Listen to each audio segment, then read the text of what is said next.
मयूरों से विष्णु विवेक शर्म की लगातार बड़ी अपडेट देखते रहे सिर्फ डीडी न्यूज नेटवर्क पर। 51 कलश यात्रा के साथ ही शुरू हुई 7 दिवसीय श्रीमद् भागवत कथा। रमा विहार में मेघ मल्हार की फुवार के बीच बह रही भक्ति की रसधार।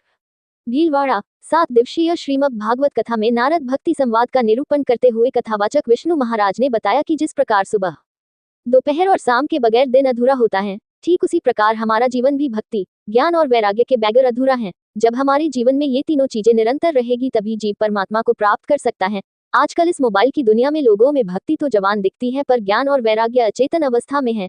इसीलिए आज के कलयुगी मानव का जीवन पंगु के समान हो चला है। नारद जैसा कोई संत सद्गुरु का सानिध्य प्राप्त हो और उसके बताए पथ पर अगर लोग चले तो कलयुग के दुखों का निवारण हो सकता है।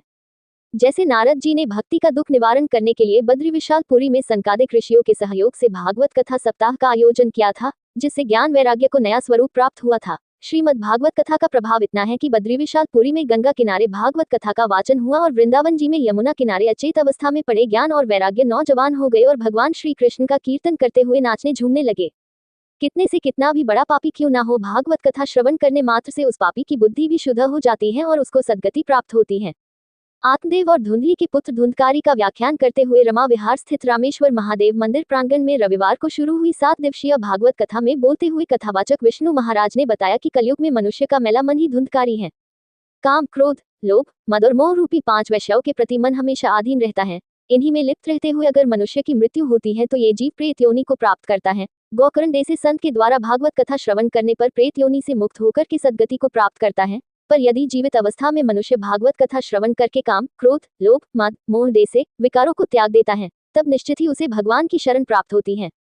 कथा के बीच में विष्णु महाराज के मुखारविंद से मुक्ति का कोई तू जतन कर ले, रोज थोड़ा थोड़ा हरि का भजन कर ले और बरस बरस महारा इंद्र राजा तू बरसिया मारो काज सरे जैसे शब्दों पर भजन कीर्तन हुआ, जिस पर भक्तजन भाव विभोर होकर नाचने झूमने लगे और उधर मेघ मल्हार भी बरसने लगे। ऐसे में श्रावण माह की मेघ मल्हार के बीच रमा विहार नगरी भक्तिभाव से सराबोर हो उठी। रविवार से शुरू हुई कथा 10 अगस्त तक चलेगी। वही कथा दोपहर 1 बजे से शाम 4 बजे तक रमा विहार स्थित रामेश्वर महादेव मंदिर प्रांगण में आयोजित की जा रही है।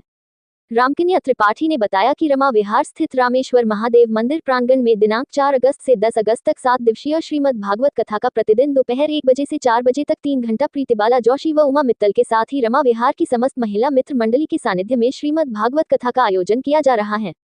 रामकन्या त्रिपाठी ने बताया कि इस कथा के शुभारंभ को लेकर रविवार प्रातः 8:30 बजे सुखाड़िया सकल स्थित शिव मंदिर से सजेजे 51 कलशों से भव्य कलश यात्रा शुरू हुई, जिसमें महिलाएं लाल चूंदर पहने बंधन कर नाचते झमूते व भजन कीर्तन करते हुए तो पुरुष धवल रंग के कुर्ते पायजामे पहने हुए भक्तिभाव से श्रीमद् भागवत जी की पौथी को लादूवास सरपंच मुरलीधर जोशी व रतन लाल मित्तल ने अपने सिर पर रखकर शोभा यात्रा में साथ साथ चलते हुए रमा विहार स्थित रामेश्वर महादेव मंदिर प्रांगण में कथा स्थल पर पहुंचे। प्रतिबाला जोशी ने बताया कि इस श्रीमद् भागवत कथा का कथावाचक पंडित विष्णु महाराज की रसमय मधुर वाणी में संगीतमय लय के साथ किया जा रहा है। जोशी ने बताया कि इस कथा को लेकर महिला मित्र मंडली बहुत ज्यादा उत्साहित हैं और इस धर्म कर्म के कार्य में बढ़ चढ़कर सहयोग करते हुए कथा की व्यवस्था बनाए रखने में अपना योगदान भी दे रही है। राजस्थान के सभी जिलों से बेहतरीन कवरेज सिर्फ Delhi Darshan Bharti news app and YouTube channel पर प्रसारित सच्ची खबरों से रूबरू। राजस्थान के सभी क्षेत्रों से लगातार बेहतरीन कवरेज सिर्फ DD news, Delhi Darshan Bharti news network पर। देश प्रदेश से समाचार के लिए दिए गए नंबरों पर तुरंत संपर्क करें। Mobile number 9414111350, 8949990401, 8107376182।